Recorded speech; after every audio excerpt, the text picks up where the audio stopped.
बहुत समय पहले धरती पर एक अत्यंत सुंदर और पुण्यात्मा कन्या का जन्म हुआ। उसका नाम था वृंदा। उसके पिता धर्मध्वज नाम के राजा थे, जो स्वयं बड़े भक्त और धर्मनिष्ठ व्यक्ति थे। राजकुमारी वृंदा बचपन से ही भगवान विष्णु की आराधना करती थी। वह घंटों तुलसी के पौधे के नीचे बैठकर मंत्र जाप किया करती और अपने मन में बस एक ही भावना रखती, मेरे जीवन का हर श्वास प्रभु को अर्पित है। वृंदा बड़ी होकर एक दिव्य तेज से दमकने लगी। उसके सौंदर्य, पवित्रता और भक्ति की चर्चा तीनों लोकों में फैल गई। उसी समय दैत्यराज जालंधर का प्रभाव बढ़ रहा था। वह महासागर से उत्पन्न हुआ था और भगवान शिव के वरदान से उसे अपराजेय शक्ति मिली थी। देवता भी उससे भयभीत थे, क्योंकि जब तक उसकी पत्नी वृंदा का पातिव्रत्य अक्षुण्ण रहेगा, कोई भी उसे नहीं हरा सकता था। एक दिन जालंधर का अहंकार बढ़ गया। उसने देवराज इंद्र के राज्य पर आक्रमण कर दिया। देवताओं की हार होने लगी। परेशान होकर वे भगवान विष्णु के पास पहुंचे और बोले, हे प्रभु, जालंधर का अहंकार बढ़ता जा रहा है। जब तक उसकी पत्नी वृंदा का पतिव्रत अडिग रहेगा, कोई उसे नहीं मार सकता। भगवान विष्णु दुविधा में पड़ गए। वृंदा उनकी महान भक्त थी। उन्हें उसे पीड़ा पहुंचाने का विचार भी कष्ट दे रहा था, परंतु धर्म की रक्षा भी आवश्यक थी। उन्होंने देवताओं से कहा, मैं स्वयं इस अन्याय का अंत करूंगा। युद्ध का समय आया। जालंधर रणभूमि में गया। उसी समय भगवान विष्णु ने जालंधर का रूप धारण किया और वृंदा के सामने उपस्थित हो गए। वृंदा ने जब अपने पति के समान रूप को देखा, तो उसने सोचा कि युद्ध समाप्त हो गया है और उसका पति लौट आया है।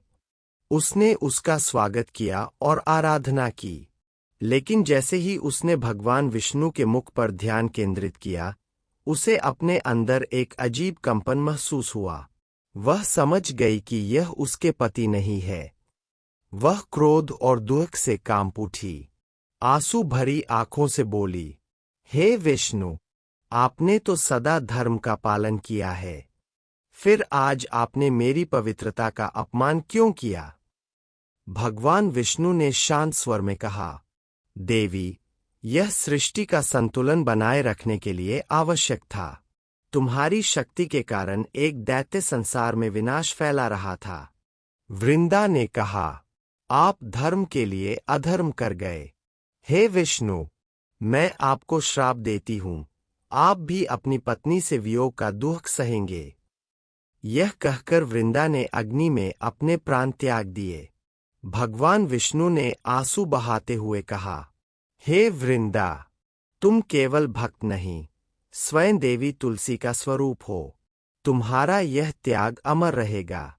तुम्हारे शरीर से उत्पन्न होगा एक पवित्र पौधा, जो मेरे हर भक्त के घर में पूजित होगा। वृंदा के शरीर की भस्म से एक हरी भरी पौधा निकला। वह थी तुलसी देवी। विष्णु ने कहा, अब से तुम मेरी सबसे प्रिय होगी। बिना तुम्हारे कोई भी पूजा अधूरी रहेगी। जिस दिन तुम्हारा विवाह मुझसे होगा, वही दिन भक्तों के लिए मोक्ष का द्वार बनेगा। तब से हर वर्ष कार्तिक मास की शुक्ल एकादशी को तुलसी और भगवान विष्णु शालिग्राम रूप में का विवाह किया जाता है। इस दिन को तुलसी विवाह कहा जाता है। भक्त तुलसी के पौधे को कन्या मानकर सजाते हैं। उसे लाल चुनरी पहनाई जाती है, मंगल गीत गाए जाते हैं और शालिग्राम या विष्णु की मूर्ति को वर बनाकर विवाह संपन्न किया जाता है। यह विवाह प्रतीक है भक्ति और भगवान के मिलन का, पवित्रता और समर्पण के संगम का। कहा जाता है, जो श्रद्धा से तुलसी विवाह करता है, उसके घर में सुख, सौभाग्य और शांति आती है। यह पर्व केवल धार्मिक ही नहीं, बल्कि आध्यात्मिक और वैज्ञानिक दृष्टि से भी अत्यंत महत्वपूर्ण है। तुलसी का पौधा वायु को शुद्ध करता है, रोगों को दूर करता है और वातावरण को सकारात्मक ऊर्जा से भर देता है। वृंदा का यह रूप हमें सिखाता है कि सच्ची भक्ति में त्याग भी होता है और वही प्रेम सबसे पवित्र होता है जो निस्वार्थ हो। भगवान विष्णु ने वृंदा से वचन लिया था कि हर युग में उनके प्रेम की याद में तुलसी की पूजा होगी। आज भी हर घर में तुलसी का पौधा होता है, जो केवल एक पेड़ नहीं बल्कि भक्ति और शुद्धता का जीवंत प्रतीक है।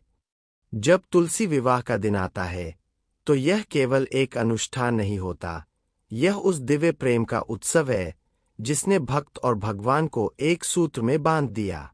वृंदा का त्याग और विष्णु का करुण भाव हमें सिखाते हैं कि सच्चा प्रेम कभी मिटता नहीं, वह ईश्वर की कृपा बनकर सदैव जीवित रहता है।